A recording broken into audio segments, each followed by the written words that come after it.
የሃይና ገት በምድ መስለው በለካሸን ተቆው ያንባል መስለው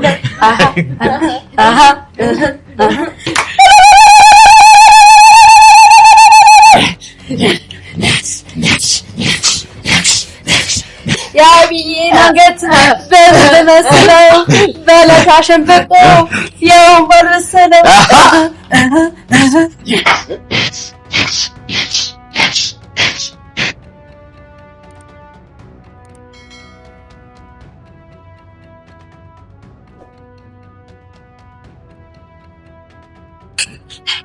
ይኸውላችሁ ዛሬ በምን ደስ እንዳለኝ አሁን እነግራችኋለሁ። ምከረን።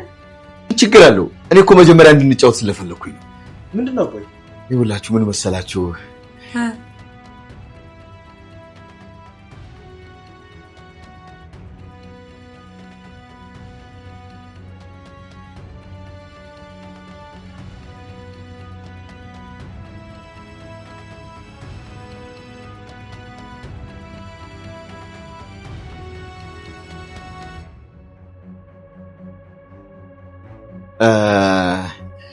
ልጄን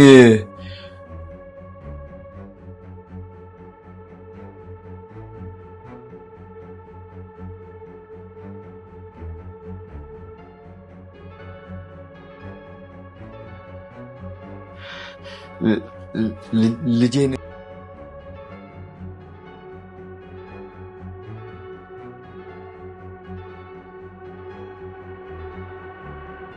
ዳጣ በደረጃ ውሳኔ ደንግጣ የምትገባበት ጠፍቷታል። ደሬ በጣም ከባድና ቤተሰቡን ሊበታትን የሚችል ከባድ ሚስጥር ነው እስከዛሬ ድረስ በውስጡ ይዞ የቆየው። ዳጣ የሱ ልጅ እንደሆነች ማንም ሰው አያውቅም። በቤታቸው ውስጥም የጓደኛዬ ልጅ ብሎ ነበር ያመጣት። እሱ ራሱ ልጁ እንደሆነች ያመነው በነገረችው ታሪክ ብቻ ነበር። ሌላ ምንም አይነት ምርመራ አላደረገም። ነገር ግን ዛሬ ከብዙ ወራት በኋላ በደሬ ፍላጎት የተደረገው የዲኤንኤ ምርመራ ውጤት ደርሷል። ነገር ግን ውጤቱን መመልከት ፈርተው ሁለቱም በነጋታው ለማየት ተስማምተው ወደ ቤታቸው ሄደዋል። ይሁን እንጂ ሁለቱም በአይናቸው እንቅልፍ ሳይዞር ነው ያደሩት። በነጋታው ጠዋት ዳጣ ማርታ ከቤቱ እንደወጣችላት በፍጥነት ነበር ወደ መኝታ ቤት የሄደችው። እዛ እንደደረሰችም ፈጠን ብላ አሁን እንየው እኔ እኮ እንቅልፍ የሚባል በአይኔ አልዞረም ብላ ተጠይቀዋለች። ደሬም ምን ሆነሻል? አቢጌልና ውሃ እንዲሁም ሰላምም ቢሆን እኮ ከቤት አልወጡም። ማርታ ብቻ ናት እኮ የሌለችው። ተረጋጊ፣ ከዛ በቃ አብረን እናየዋለን ብሎ ይላታል። የሚፈጠረውን ነገር እንዲሁም ውጤቱን ለማየት የጓጓችው ዳጣም እኮ መቼ የት ነው የምናየው ብላ ስትለው ደሬም መኪና ውስጥ መስታወታችንን ግጥም አድርገን ዘግተን እኔና አንቺ ብቻ ባለንበት እናየዋለን ብሎ ይላታል። ነገር ግን እሷ ልትሰማው ጭራሽ ፈቃደኛ አይደለችም። አባዬ እባክህ መኪናውን ተወና እዚህ ሆነው ብላ ስትለው ደሬ ተናዶ ምን ትያለሽ አንቺ ተረጋጊ እንጂ የረጋ ወተት ቅቤ ይወጣዋል ሲባል አልሰማሽም እንዴ ብሎ ሲላት፣ በዛ ሰዓት እነሱ በራቸውን ዘግተው እያወሩ ኤቢ ደግሞ እንደለመደችው በሩ ላይ ተለጥፋ የሚያወሩትን ለመስማት እየሞከረች ነበር። ዳጣም አይ አባዬ ወተት ተንጦ ነው እንጂ ረግቶ አይደለም ቅቤ የሚወጣው አየህ አይደለ ዛሬ በለጥኩ ብላ ስትለው ደሬም እየሳቀባት መጀመሪያ እኮ ወተት ለመናጥ መርጋት ይፈልጋል። ይኸውልሽ ዳጣ ልጅ ምንም ያህል ቢሮጥ አባቱን አይቀርብም። አሁን ሂጂና መኪና ውስጥ ጠብቂኝ ብሎ ሲላት ዳጣም አባዬ በእናትህ መኪናውን ተወና እዚሁ ንገረኝ በእናትህ ብላ ትለምነዋለች። አሁንም ድረስ ኤቢ በሩ ስር ተለጥፋ እያዳመጠቻቸው ነበር። ደሬም ተናዶ አንቺ ልጅ በቃ የምልሽን ስሚ ካልሆነ ግን ብሎ ሊያስፈራራት ሲሞክር ዳጣም ካልሆነ ምን እንደ አቢጌል ልትገርፈኝ ነው እንዴ ብላ ስትጠይቀው ደሬም እና ታዲያ እምቢ ካልሽ እለበልብሻለሁ ብሎ ሲላት ዳጣም አረ እሺ በቃ ቶሎና ብላ በፍጥነት ክፍሉን ለቃ ስትወጣ በር ላይ አቢጌልን ቆማ ታገኛታለች። ዳጣ ያወሩትን የሰማች መስሏት ደንግጣ ድርቅ ብላ ትቀራለች። አቢጌልም እየተመናቀረች ጥላት ትሄዳለች። ዳጣም ተከትላት ሳሎን ድረስ ትሄድና እሺ እኔ ሳት ደግሞ ምን ሰማሽ ብላ ትጠይቃታለች። ኤቢም ያወራችሁትን በሙሉ ነዋ መቼም ያወራችሁትን መልሼ ላንቺ ማውራት ያለብኝ አይመስለኝም እማዬ ስትመጣ ለሷ ነው ምነግራት ብላ ትላታለች። በመሐልም ደሬ ወደ እነሱ ጋር ይመጣና ምንድነው የሚያጨቃጭቃችሁ ብሎ ይጠይቃቸዋል። ኤቢም ፈጠን ብላ አባዬ ግን ለምንድን ነው መኝታ ቤት ድረስ እንድትገባ የምትፈቅድላት ብላ ስትጠይቀው ደሬም ቆይ ምን ችግር አለው እናንተስ ትገቡ የለም እንዴ ብሎ ይላታል። ኤቢም ምን ማለት ነው አባዬ ቆይ ለምንድን ነው እሷን ከኛ እኩል አድርገህ መታየት ብላ ትለዋለች። በንግግሯም ደሬ ተገርሞ ይኸውልሽ ኤቢ ሰው ነው ደግሞ እዚህ ቤት ውስጥ እስካለች ድረስ እሷም የኔ ልጅ ናት ብሎ ይላታል። አቢጌልም እሺ ይሁን አባዬ ግን ለምንድን ነው መኪና ውስጥ ጠብቂኝ አልካት ምን ልትገዛላት ነው እኔስ መኪና ውስጥ ሄጄ ልጠብቅህ ብላ ተጠይቀዋለች። ደሬም ቀልጠሽ ነው አይደለ እሺ ሂጂና ጠብቂኝ ብሎ ሲላት አቢጌልም ፈጠን ብላ ቤቱን ለቃ ትወጣለች። ዳጣም ተናዳ እንዴ ቆይ ወረቀቱን መቼ ልናየው ነው ብላ ስታፈጥበት ዳሬም እስኪ አንዳንዴም ፍላጎቷን ላሟላላት ወረቀቱን ስመለስ አብረን ሆነን እናየዋለን ብሎ ሊያግባባት ይሞክራል። ዳጣ ግን በንዴት መነጫነጯን ትጀምራለች።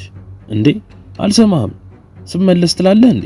እስከዛ እኔ ሞቼ ራሱ ልታገኘኝ ትችላለህ ብላ ስትለው ዳሬ ተናዶ ቆይ እናንተ ልጆች ምን ባረጋችሁ ነው የሚሻለኝ ብሎ ይቆጣታል።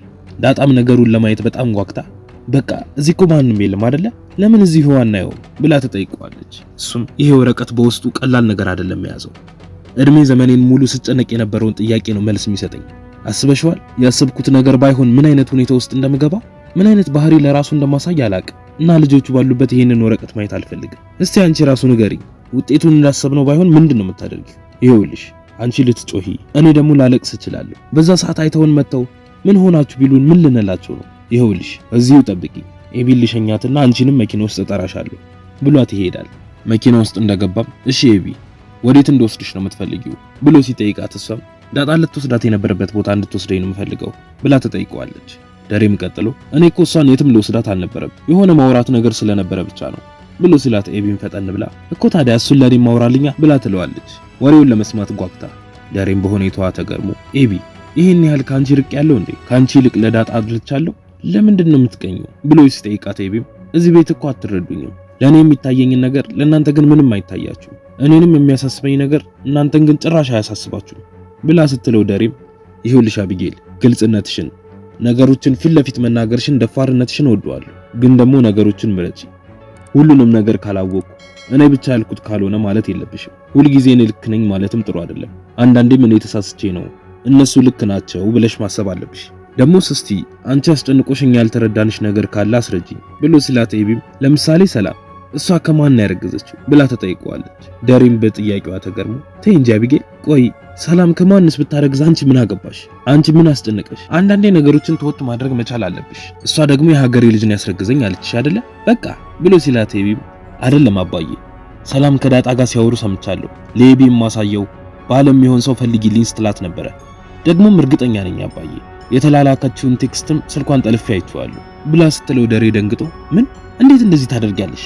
ተደብቀሽ የሰው ሚስጥር ማየት ወንጀል መሆኑን አታውቂም? አሁኑኑ ከጠለፍሽው ስልክ ውጪ ቆይ መቼ ነው የምትቀየሪው ኤቢ ብሎ ተናዶ ስልኳን ይነጥቃትና ከመኪናው ያስወርዳታል።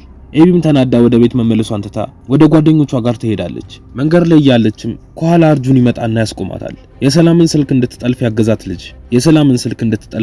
ልጅ ኤቢም ባገኘችው አጋጣሚ ለመጠቀም በሚመስል መልኩ ለአርጁን አንድ ተልእኮ ትሰጠዋለች። ሰላምን እንዲጀነጅናት በደንብ ካወሩ በኋላም ለልጄ አባት ሆነና አስመስልልኝ ስትልህ እሺ ብልሃት ትመጣና ማየና አባዬ ፊት ታዋርድልኛለህ ከዛ በምትኩ እኔ ካንተ ጋር ሆናለሁ ብላ ታስማማዋለች። እሱም ተስማምቶ ይሄዳሉ። በዛኑ ቀን ዳሬም ዳጣን መኪና ውስጥ ጠርቶ ከሰፈራቸው ራቅ ብለው መኪናውን ያቆሙና ውጤቱን ከማየታቸው በፊት ማውራት ይጀምራሉ። የሁለቱም ፊት ላይ የጭንቀት ስሜት ይታያል። ዳጣም በቃ አትፍራ አባዬ ልጅ ካልሆንኩም እኮ ሁሉም ነገር ባለበት መቀጠል ይችላል ብላ ስትለው ዳሬም እኔ ግን እንደዛ አይመስለኝም ዳጣ ብሎ ይላታል። ዳጣም በቃ ይሄ ሁሉ ጭንቀት ምን አመጣው ከፍተን እንየውና እንገላገል ትለውና ፖስታውን ተቀብለው ትከፍተዋለች። ዳሬም ፈጠን ብሎ ወረቀቱን ይቀበላትና በፍጥነት ማንበብ ይጀምራል። ያቺን ወረቀት ያነበበባት 1 ደቂቃ ለዳጣ 1 ዓመት ነበር የሆነባት። ደረጀም በደስታ እንባውን እያረገፈ ወደ እርሷ ይዞራል። አባዬ ብላ ስትለው ዳጣም ወዬ ልጄ የአብራኬ ክፋይ ነሽ ብሎ በደስታ ይነግራታል። እሷም ጥምጥም ብላ ታቅፈዋለች። ሁለቱም በደስታ ተቃቅፈው ያለቅሳሉ። ዳጣ ደስታዋን መቆጣጠር አቅቷት ከመኪናው ተወርድና እየሮጠች መደሰት ትጀምራለች። ዳሬም ተከትሏት ወርዶ ይተቃቀፋሉ። በዛኑ ቀን ምሽትም ነበር። ዳሬ ደስ ብሎት ቤቱ ገብቶ በጭፈራ ያደመቀው። በዛ ብቻ አላበቃም። አንድ ነገር ሊነግራቸው ሁሉንም ሰብስቧቸው ነበር። ምን ሊነግራቸው ይመስላችኋል? ሐሳብ አስተያየታችሁን ኮሜንት ላይ ጻፉልን። ቪዲዮ ለብዙ ሰው እንዲደርስም ላይክ እንዲሁም ሼር ማድረግ አትርሱ።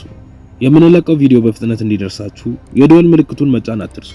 በቀጣይ ቪዲዮ እስክንገናኝ እስከዛው በሰላም ቆዩ።